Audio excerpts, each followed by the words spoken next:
Welcome back, Chappelle. All right, welcome back to it. Welcome back to your flip on Challenge Eve or whatever, Isabel called it whenever she got all mad and was like, I don't want to do it, and my name's Isabel and I can't.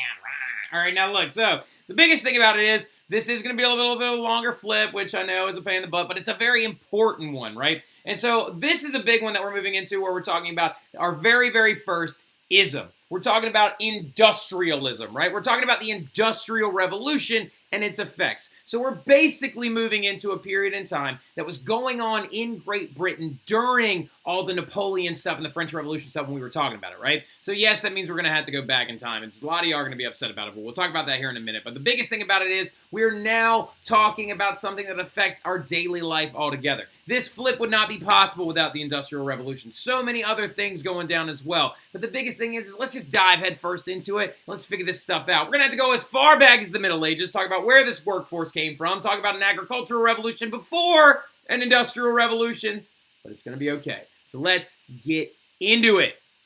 Thing about it is we're not talking about y'all's child labor. We're talking about child labor during this time period. Now, getting into it, though, what the Industrial Revolution is, right? What is the Industrial Revolution? Let's kind of give it a definition, right? Industrial Revolution is going to be considered 1760 to about 1840, 1850-ish, when production of goods went from simple and handmade and inefficient to a larger factory-based model like the one that we use today. So we're basically referring to mechanization. If you're talking about mechanization, if you got to go backwards, we'll talk about inventions. When we talk about inventions, we'll talk about the stuff that came before that. We'll talk about why this didn't happen until this point.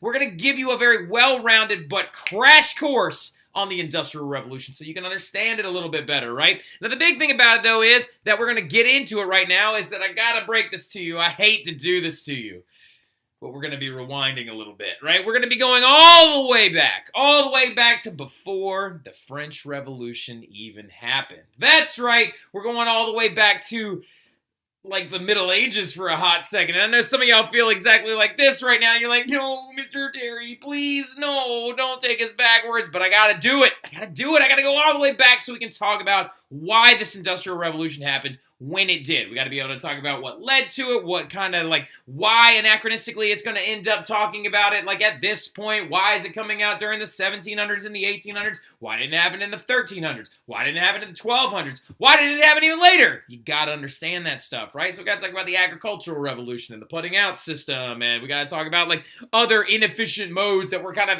made outdated as things progressed and stuff like that. So this entire presentation in the Industrial Revolution, especially when you study it, is mostly going to be focused in Britain, aka England, aka the United Kingdom, aka Great Britain, okay? I'm going to use all those words interchangeably, depending on the sentence structure and also depending on like kind of the mode or mood I'm feeling, right? But England, Britain, all that stuff, we're referring to the same area, the Isle of Great Britain, right? Now, the big thing about it, though, is we're focusing on what happened during, after, and even before the French Revolution, and why Britain is going to be the headquarters of the Industrial Revolution going forward.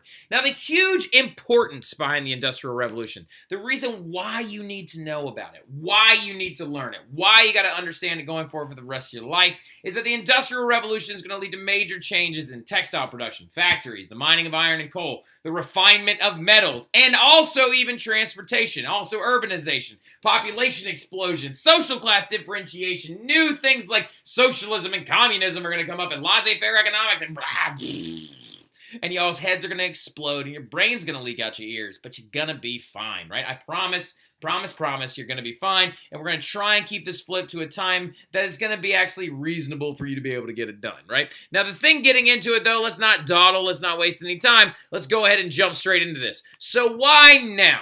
Why did the Industrial Revolution happen when it did? Like going into like the 1700s into the 1800s. Why didn't it happen sooner? What came before it? You need to understand this. Well, the thing about it is when you're really, really looking at this progression of European history, particularly also Western civilizations, if you got somebody that's alive in 1850, their life was dramatically different from their grandparents that were alive in like 1750, whose lives were dramatically different from their grandparents who were alive in the 1650s. But the thing about it is those grandparents in the 1750s and the 1650s at least shared one common facet of life, that most people still lived out on farms in rural areas outside of cities. The bulk of the population lived off of the land, and they grew their own stuff, right? Now, of course, that was also still when feudalism was around and things like that, but we're going all the way back to the Middle Ages for a hot second, all the way up to the 1600s, to talk about the old way of farming that kept all those people out there on that land for so very, very long, right?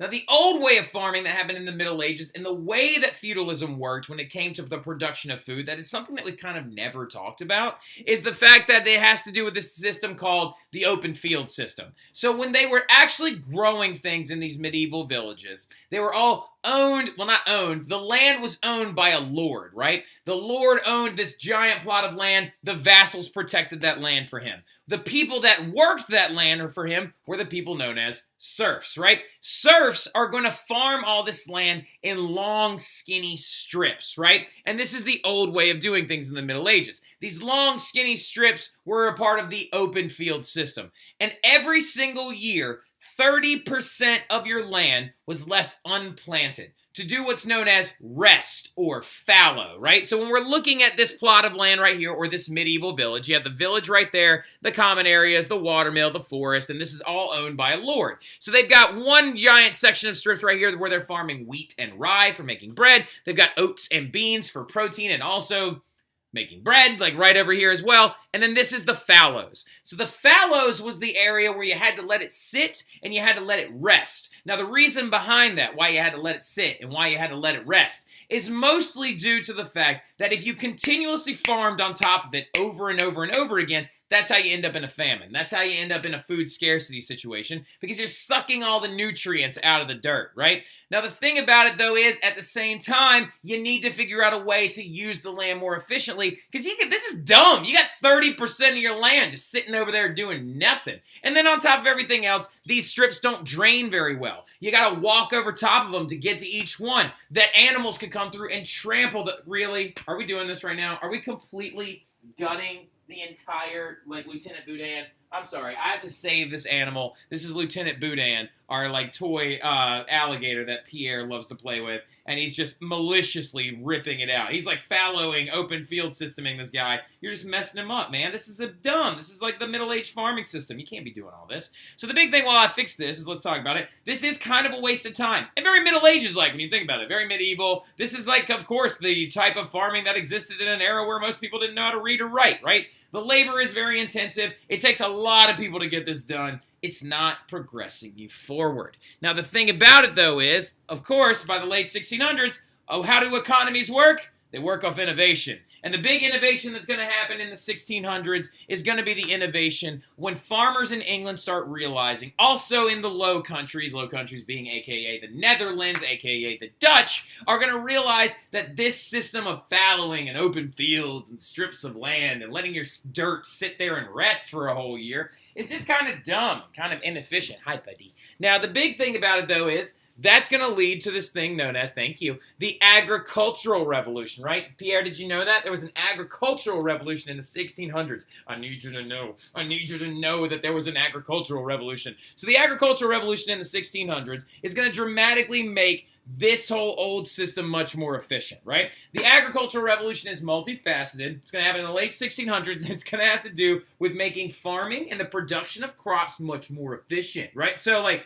now the thing about it is it's going to get rid of that open field system. It's going to get rid of that fallowing, let it sit and rest in communal villages, and really kind of like just kind of begins to put the feudalism and the feudal way of farming kind of in the rear view. Just kind of makes it seem like inefficient and kind of stupid. Now, the reason why is because of three major developments. The first one being something called crop rotation, right? Now, crop rotation was created by an English planter named Robert Townshend. And they gave him a nickname. They called him Robert Turnip Townshend, right? Robert Turnip Townshend realized the best way to use that fallowing land was, instead of planting the same things in the other two lands and then forcing one of them to sit there and rest, is instead to actually rotate 4 key crops around every single year, right? You would have one field with barley, one with turnips, one with clover, one with wheat. And what you would do is you would actually rotate them every single year. Reason why is because barley and wheat are your main bread crops. Of course, we know that in the Middle Ages, most individuals lived off the sustenance of bread. It's where they got most of their calories from. So these two, of course, are there for making bread. Now, turnips are something that can be eaten, but the thing about it is they're much more there to help replenish the soil because they actually grow under the ground, and turnip greens come up over the top, and turnip greens can be used to do two things. One, you can either eat them, or two, you can feed livestock with them, right? And then also you have a field of clover, which is again for your livestock. Reason why this crop rotation system is so smart and so efficient is because if you have livestock grazing on these two fields and then these two being used for actually the production of these wheat grains, then every single time you have livestock grazing on this stuff, those livestock are going to eat, they're going to poop. That poop is great fertilizer. It's going to help replenish the dirt, and so the next year you just go beep, beep, beep, and you just like actually rotate them around.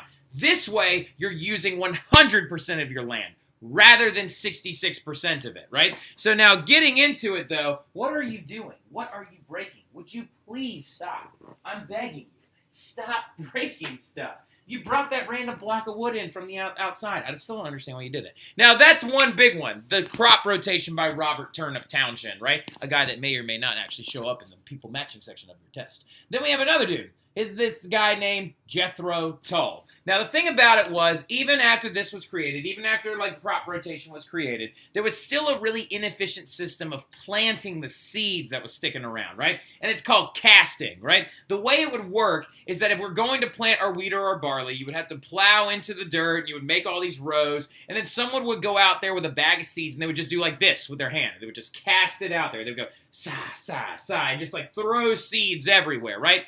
This is going to be inefficient because only about like 30% of those seeds are ever going to actually get planted because they only ever actually get into the dirt or even have the chance to germinate and grow into a plant. A lot of them get washed away by the rain, or birds can come and eat them and stuff like that. So then came along this guy named Jethro Tull. Jethro Tull is an English inventor. Jethro Tull is going to develop this device. This gets rid of people walking around and casting. It's known as the seed drill, right? The seed drill is basically the very first automatic planter, right? And the way it works is a very, very simple thing. It works off vibrations, right? Because in these hoppers right here, that's where your seeds go, right? You put all your seeds in there, and then as the wagon rolls, the vibrations will slowly dribble the seeds out the back. Now, the cool key thing about it, though, too, is it also plows the land for you. See these little guys right here? Those are plows. Those plows cut into the dirt, making little rows. And then these little rakes on the back then just gently tuck the seeds in for a nice little nappy nap, and then the seeds can actually grow into something. And instead of having an entire team of people around to actually have to do all this stuff and cast all those seeds and waste a lot of them, now you got one machine that's going to be driven by a mule, and it's going to automatically plant your stuff for you. This, you see what I'm talking about? So much agricultural revolutionizing going on right now. We got crop rotation, we got the seed drill, and then last but very not least with this big old puppy butt, you got to understand that we've got the enclosure system, right? The enclosure system is this thing where they're going to start building rock fences between these little land areas, and lords are going to decide to get rid of the village and make it so now we can actually have one family farm a large plot of land and use the land to the most beneficial process. As you can see right here, even in the crop rotation thing, those are all your enclosures. And it now only takes one family to farm a very, very large tract of land instead of having to have an entire village to farm one area, right? So going forward, these develops are going to make it so you don't need nearly as much labor on each farm, right? Now, some of y'all are probably still sitting there going like, at what point do we get to factories and whatnot? Why are you bringing all this stuff up? Reason is you got to understand that these agricultural developments are going to create the workforce, right? It's going to make it so you don't need as many laborers out there on that farmland. If you don't need as many laborers out there on that farmland, then you're going to have people that can go into the factories and actually start working, right? So a lot of people start using their spare time to make money at an hourly rate, or they start finding work in cities instead, right? So we got to talk about both of those individuals really, really quickly. So let's talk about the people that are making money on the side first, right? Families that didn't leave the farms, that were able to stay out there and farm the enclosure systems and things like that, are now getting their work done earlier than they ever have, right? Once everything's been planted, you now don't have to tend the crops as much because of the agricultural revolution. You sit there and you let them grow, right? If you've got a field of clover or a field of turnips, you sit there and you let the animals graze. The only thing you got to do is keep them from freezing to death and keep them from starving, and you'll be good to go, right? Now, the thing about it is since you're now done earlier, what are you going to do with your spare time? I'm sure a lot of y'all are sitting there, right? Well, I mean, if I was a farmer in the 1600s and I had some time off, I'd probably watch Netflix or something like that. That doesn't exist. So what are they going to do? Some of you are like, read? Are they going to read? I love where your head's at, Christina Garcia. I would read too, but a lot of these people don't know how to read, right? So what they're going to do, they're going to work more, right? Like, so they're going to actually adopt a side hustle so they can make money. Actual money. Because what is the downfall of feudalism is that serfs don't make any money, right? They are bound to the land by a contract. So what's going to end up happening is the industrious revolution is going to come along. I'm sorry, I have a dog with the zoomies right now, and he's just running in sprints right now. Come here. Hey, come here. Come here. Come here. Come here. Come here, please. Thank you. All right, so like now, anyway, so what's going to end up happening, though, is the side hustle is going to be adopted. The industrious revolution comes before the industrial revolution, right? And so what's going to end up happening, though, is that now that people have extra time because of the agricultural revolution, and now there's not as many people out on the farmlands and stuff like that, they have extra time during the day. So what they're going to do, instead of just sitting and chilling and relaxing, there are going to be like toys and leisure activities and things like that too. But still, what's going to end up happening is, though, is they're going to begin to work in their homes at an hourly rate, right? They're going to create this thing known as the cottage industry, right? The cottage industry and the putting out system. The cottage industry is when people started making items inside their homes, like this family right here, right? So you see this family right here who's sitting there with their own little Pierre on the floor, except theirs is being nice and chill and not freaking out. Ow, you just bit me. That's not nice. So like, anyway, now, so the big thing about it, though, looking at it, is you have to understand that that's what they're doing. They're trying to make extra money with the spare time they have by weaving, spinning, and looming textiles, right? Making cloth and stuff like that. Now, the putting out system is a component of the cottage system, right? The cottage industry, when you put a bunch of cottages together, that's when you get your putting out system. Because the way it works is like this. A merchant would bring a raw material like cotton. He would take it to the spinners' cottages to get it turned into thread. They would then take it to the weavers' cottages, who would then turn it into textiles. They would then take the finished cloth out to town and they would sell it, right? So it's everything being made in steps in the putting out system because the cottage industry is providing those steps, right? So what was their side hustle? As you can see, it's mostly in textiles, right? Now, the cottage industry and the putting out system are two very important things that I need you to do me a favor. Make sure you highlight them. Make sure you know that what they are. Cottage industry is making those handmade things at home for that extra money. Putting out system is when everything's made in steps, right? And we'll go through it and we'll kind of practice it a little bit in class and stuff like that to make sure you understand. But the side hustle is mostly in the creation of textiles, right? Now, the creation of textiles is going to be really, really important because they're going to be super cheap, right? So, like, now this is now getting into the 1700s, right? Why textiles, though, right? Why is that the product that everybody was making with their extra time? After the agricultural revolution gives you time to actually sit in your house for a couple hours, why textiles? Why were those profitable? And why were they so much more going to be more available? Two biggest reasons why textiles were the thing that were adopted in the Industrious Revolution has to do with two British things, right? You have to understand that the British had access to two central things that provided a lot of the raw material for making the textiles, and since they had such a surplus of these raw materials, they could easily have them be made. One is coming from a British animal, the other is coming from a British colony, right? And no, it's not tobacco, tea, sugarcane, spices, or these things that you just want to regurgitate back to me. The British animal is sheep, and sheep produce wool, right? British sheep are very well known, and they've always been there, and they naturally live on the Isle of Great Britain. So the very first textiles that they were weaving were very expensive wool textiles, right? That actually took a lot of time to make, create, and move the product. And they're also kind of uncomfortable, and they're not very, very functional. Wool also can easily be ruined. If it gets wet, it can shrink and things like that. But the earliest textiles that were being created in Britain during the Industrious Revolution were that of wool. But later on, British people are going to start realizing that, wait a minute, there is a cheap crop that produces a type of fabric, and it's known as cotton. and they're going to use their colony in India to grow an excessive amount of cotton, right? So the thing about it is as that cotton begins to replace this wool, you're going to see the creation of a ton of different processed textiles going into the Industrial Revolution and creating all these newfangled products, right? So going into it, though, as well, or keep pushing into it, why Britain? Like, really, that's a big question, too. Why are we talking about all this stuff happening in Britain? Jethro Tull, the guy who invented the sea drill, is a Brit. Robert Townshend is a Brit. Turnips are very British.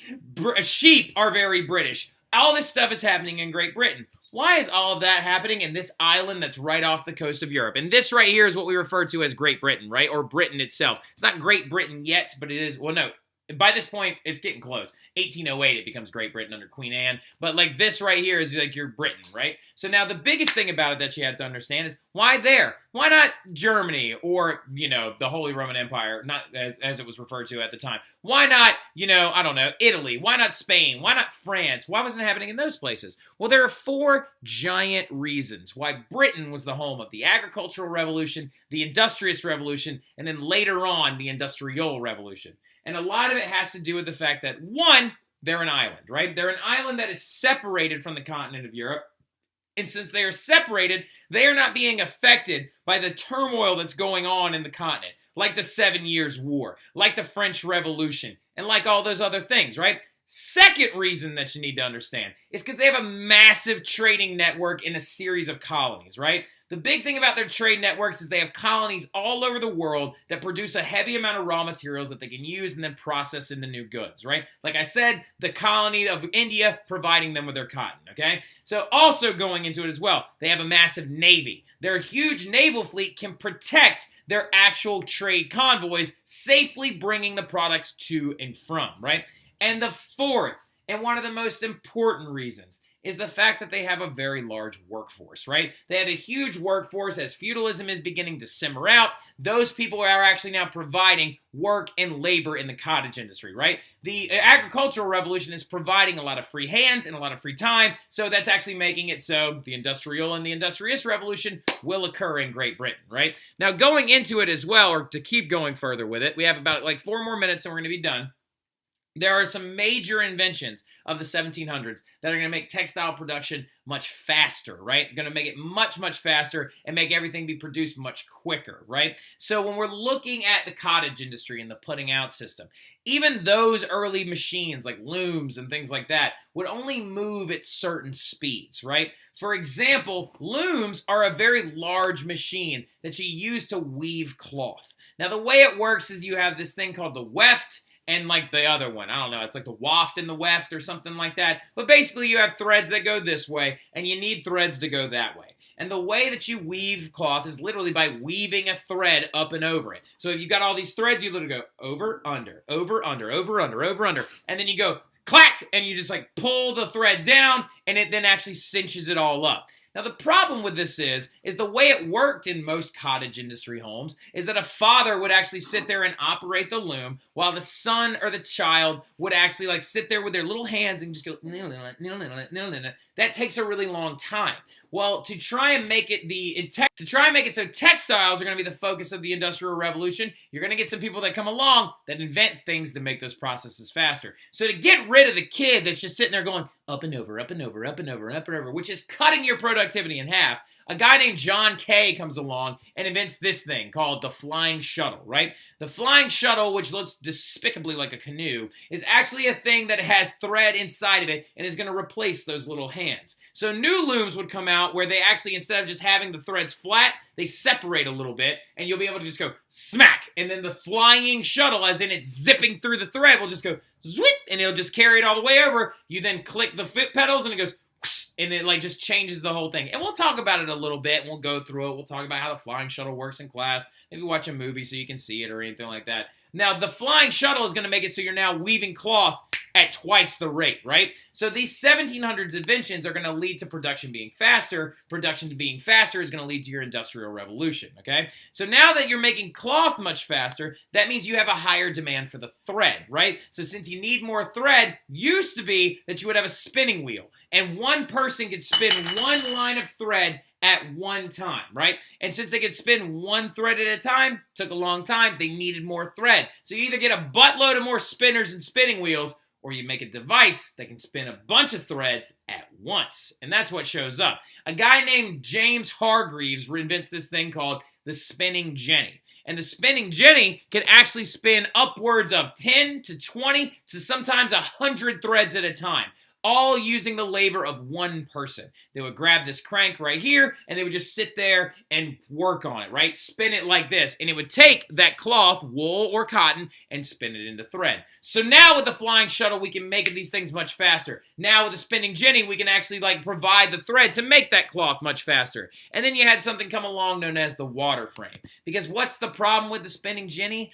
I gotta pay the person that's just going like this, right? So what they're gonna decide to do is they're gonna start putting up a lot of these places next to rivers. Those rivers provide power. They attach a water wheel to a spinning jenny. That's when you get your water frame, right? Now, the thing about it is you now have a method of powering the spinning jennies using water. So here's the thing. If you can now make cloth much faster with your flying shuttle, and you can also spin way more threads with your spinning jenny and your water frame, what happens if you put a bunch of those devices inside of one building?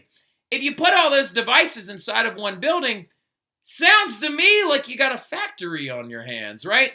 And that's the big thing. That's where the Industrial Revolution really starts, is where they start creating factories based around these inventions to create those textiles much faster, right? And so what we're going to get into in the next class is we're going to start talking about a big thing, very, very important, the production of coal and iron. So I will talk to y'all about that soon. Y'all have a fantastic evening. Go Chappelle, beat Rommel. I'll see y'all then. Y'all have a good one.